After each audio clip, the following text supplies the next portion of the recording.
Golden Demon is the world's largest and most highly anticipated Warhammer miniature painting competition, where the most prestigious mini painting enthusiasts from all over the globe gather for just a few days to display their miniatures amongst the best of the best for a chance to win a coveted Golden Demon trophy or the ultimate prize, the mighty Slayer Sword. And if you've watched any of my Golden Demon content before, then I'm sure you know the drill by now. I go on and on about how much I love Golden Demon, and then I lament that I didn't get to go to Golden Demon or enter my own miniature, and then I encourage all of you guys in the comment section to bully me into going to the next Golden Demon, which you always do. And once again, I'm here to say that unfortunately, I missed this year's Golden Demon. No, I'm totally joking. I went to Golden Demon this year. Yes. That's right, this time I actually went all the way to Milwaukee in the USA to attend Adepticon,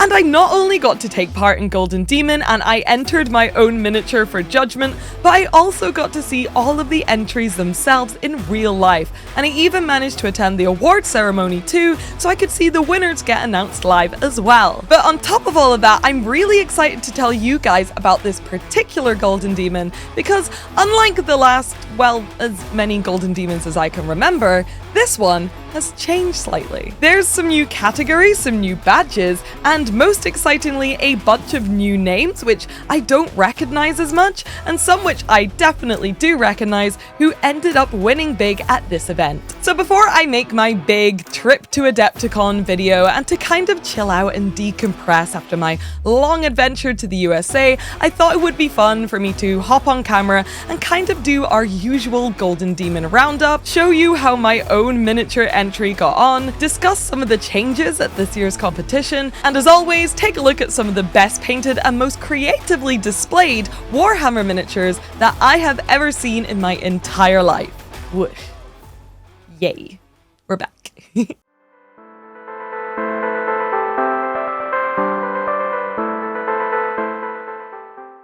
So firstly, hello everyone and welcome back to my channel. I know it's not been like a long time since I've last posted a video, but I've not been in my studio for a week, so it feels like a long time. But yes, I have just come back from Adepticon. I am so jet lagged and my voice is broken, you've probably noticed, and I'm sorry if this video is a few days later than my usual video schedule, but yes, I'm very sleepy, but I'm very happy to be home. Yay! Also, if you're new here, then hello and welcome to my channel. Thank you so much for being here. If you do like this video, then please consider liking the video and subscribing to my channel for more fun wargaming, Warhammer, and general miniature painting goodness. Or if you're feeling very generous today, then you can join us on my Patreon, where you can support me directly and also get access to cool things like miniature STLs, some painting tutorials, and access to the Rogue Hobbies Discord. And finally, you're not going crazy, my hair is indeed quite different, and I have dyed it pink like a flamingo. So if you want to comment on my hair, please comment hair in the comment section, or find another person's comment that says hair and give that comment a like. Thank you. Anyways, before we dive in and start looking at some of the incredible winners from this first Golden Demon of the year, as I alluded to earlier, there have been some changes and updates to Golden Demon, and for me, this feels like a pretty big deal. Like, it feels like it's been forever since anything significant has changed in Golden Demon in a big way. So firstly, let's take a look at some of the ways that Golden Demon has changed, maybe forever. One of the hot topics at every single Golden Demon, especially in recent years, is always who's going to be judging? Who's going to be judging Golden Demon, and are the judges qualified to judge Golden Demon? Well, in this case, I would say this year they definitely were. Now, I'm not sure if this is a new, updated, change. I may just be slow to catch up on what may be a rule that they've had the whole time, but certainly in the 2025 updated Golden Demon rules, I noticed that the judges are cited to be Games Workshop staff, which is normal. That's kind of the usual thing. They usually get Games Workshop staff to judge it, but then also one external guest judge. And this year, that guest judge was Roman Lepat. If you don't know who Roman is, then you probably should, and honestly, you probably already do anyways, because he is one of the best miniature painters around, like an absolute legend in the industry. He has finally made books about his work and everything, so trust me, this guy is who you want to judge your miniatures at any painting competition. I think that having such an illustrious guest judge who is outside of working at Games Workshop, and more importantly, whose body of work is mostly non-Warhammer miniature painting, is such a great move on behalf of the organizers. I think this not only adds a little bit of prestige to the competition, but in my opinion, helps it be a bit more fair and unbiased when it comes to judging the miniatures themselves, which is a massive plus to the people entering. And also, I'm just kind of excited to see like who the next guest judge will be. I think the whole thing's really cool and really exciting. But I think the most obvious and most exciting way the competition has changed is the way that they judge miniatures. And I don't mean like the criteria by which they judge the miniatures has changed, like I don't think non-metallic is out and yellow is so last year, but the way they've awarded prizes and badges for the miniatures has changed in a massive way. So for the last like 10 plus years, the way the competition has been judged is that if you put a miniature in the cabinet, you may get nothing if it doesn't quite meet the standard. If the judges like your entry, you may get a finalist pin, and if the judges really like your entry, then you get a finalist pin and a little card saying your entry is a commended entry. And if you absolutely smashed it, then you get announced as a winner at the end of the competition, and you get to walk home with either a trophy or a Slayer sword. Well, now things are quite different. Firstly, and maybe sadly, if you never managed to get your hands on one of the original Golden Demon finalist pins, then you're out of luck because it's gone. It's kaput, assumably forever. And in its place, there is a new system and a brand new set of pins, which honestly I think are a huge improvement. Firstly, when you enter Golden Demon, which is now a fully online application, so no more paper forms, which we love to see, you are given a very handsome, high quality collectible card. I asked around and apparently this card is going to change and have like different artworks based on different competitions that you enter, with the idea being that if you enter enough competitions, you'll have like a nice commemorative card collection at the end, whether you win anything or not, which is neat. And then instead of the same old finalist pin and commended card, there is now a brand new ranking system for winners, each with their own original pin design. At bronze, there is notable entries, seemingly to celebrate anyone who entered something which impressed the judges, which I absolutely love. This is exactly the kind of thing I would want if I was judging Golden Demon. Then with the silverback, there is the usual commended entry pin for those entries which didn't quite make the final cut, but definitely deserve a little bit more recognition for their hard work. And then finally, the goldback pin is for the finalists, who are the best of the best and the final cut of the competition, who are all invited up on stage at the awards ceremony to anxiously wait to find out if they won a Golden Demon trophy. And I think that this new pin system is really, really great, and it's absolutely perfect for people like me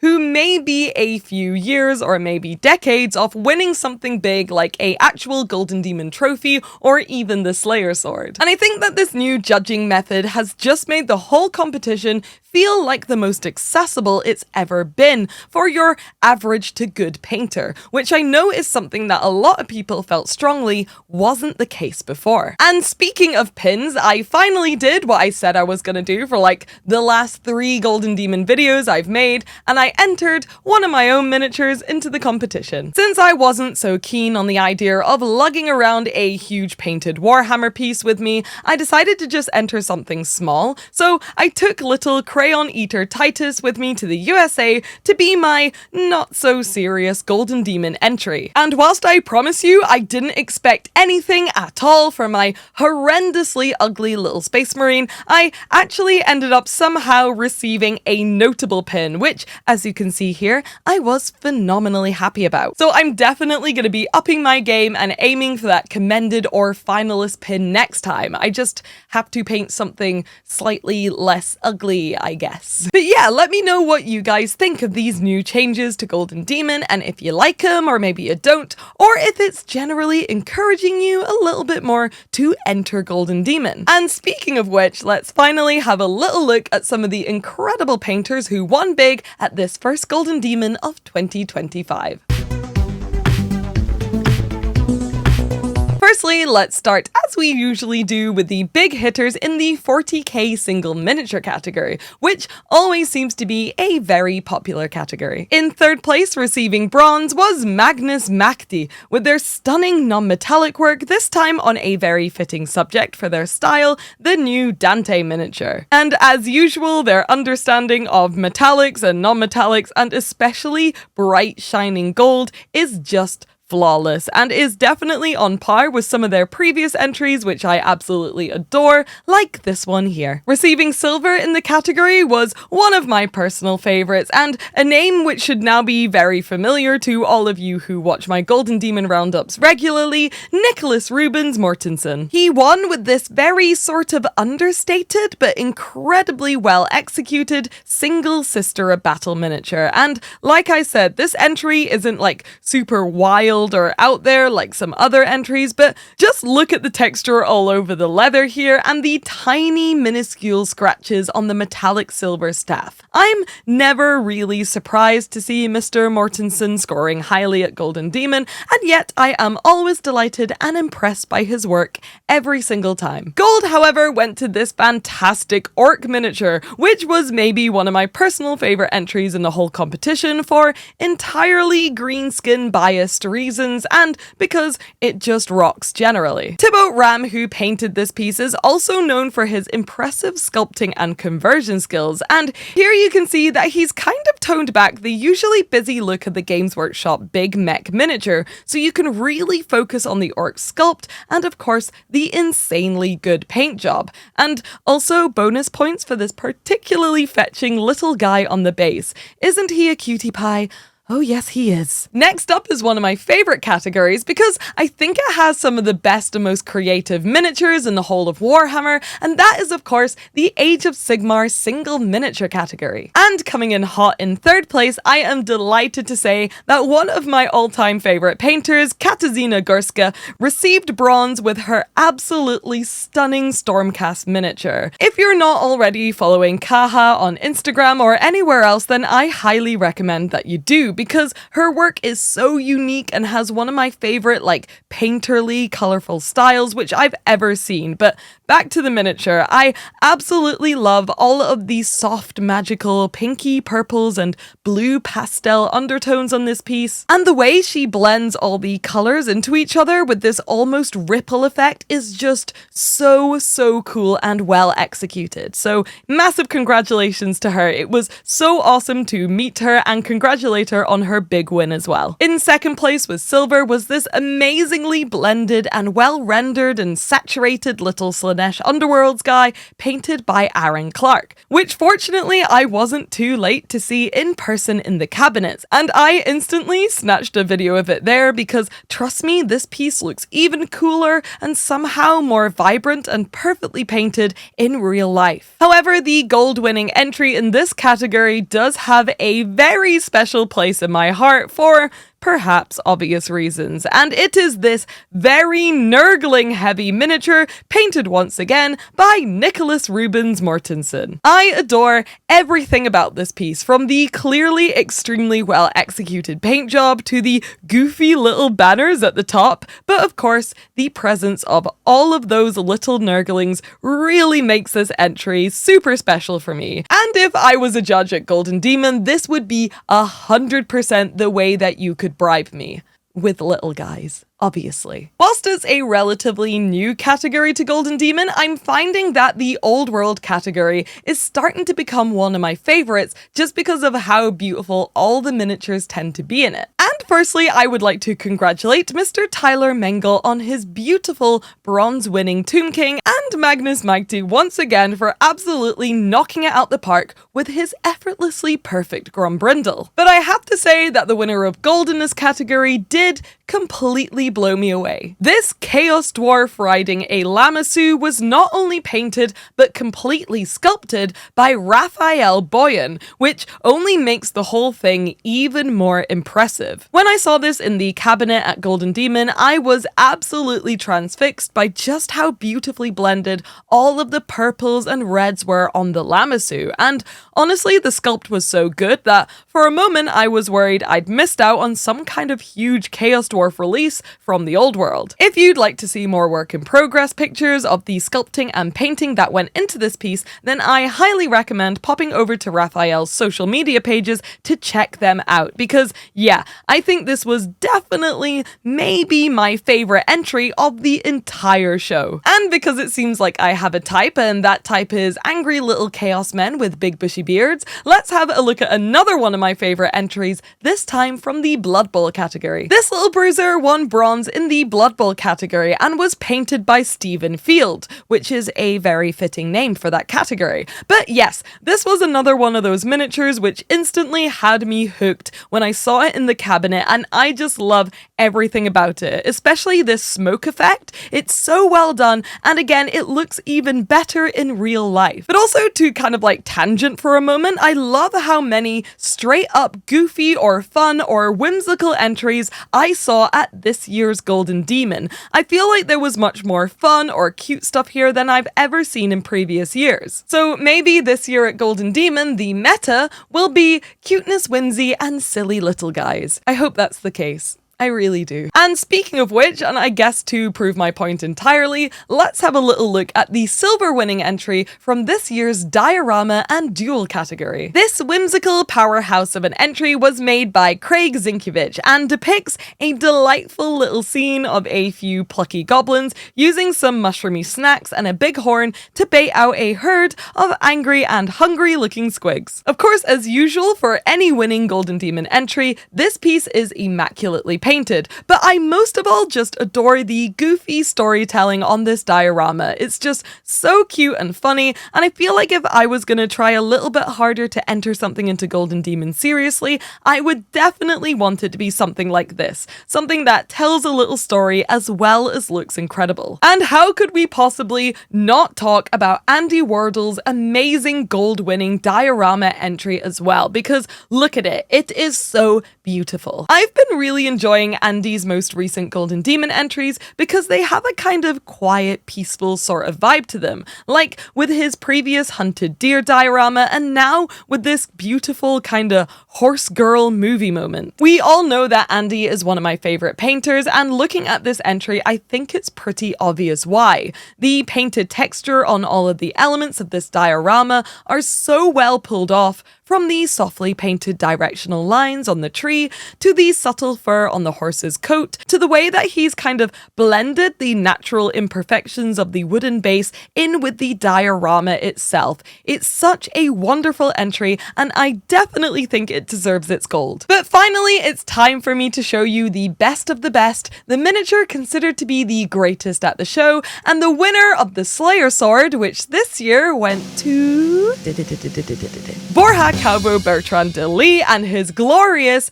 Iridan the Witness. So this is a miniature which honestly, when it was released, kind of passed me by and it didn't really blow my mind or catch my eye in any way. But now that I've seen it painted to this quality and at this level, I think I really, really like this miniature so much more now. Like, I have way more of an appreciation for it, seeing it painted so well. I really love everything about the way this miniature has been painted by Borja, because somehow it all feels so natural, like the snowy base and the soft eagle-like feathers on the griffin, and the lighting are all so beautiful, and then also that strong kind of pop of shining gold from all of the non-metallic metallic elements as well, which catch the light so wonderfully. It's all just 10 out of 10. And for some reason, Borja seemed genuinely shocked to win the Slayer Sword. At least that's what I picked up from the audience. And I don't think he should feel shocked at all, because this is a masterpiece which definitely deserved first place. So Good job, Borja. And with that, the Golden Demon ceremony was over, and I have to say that going to an award ceremony in real life is always such an awesome experience. The vibe was absolutely excellent, and the contestants were all hugging and shaking hands, and were generally so stoked for each other's wins, and it was just great to see in person. And as always, I really recommend that you enter Golden Demon yourself with whatever miniature you're most proud of painting that year, and if you can, head on over to the award ceremony too, because it is such a great experience. But maybe just pick a Golden Demon which is a little bit closer to your home, so you don't get stuck with the intense jet lag that I have right now. But I'm afraid that is all we have time for today. As usual, thank you so much for watching this video. I hope you enjoyed it, and thank you for being rogues. I'll see you in the next one. Bye! Bye bye!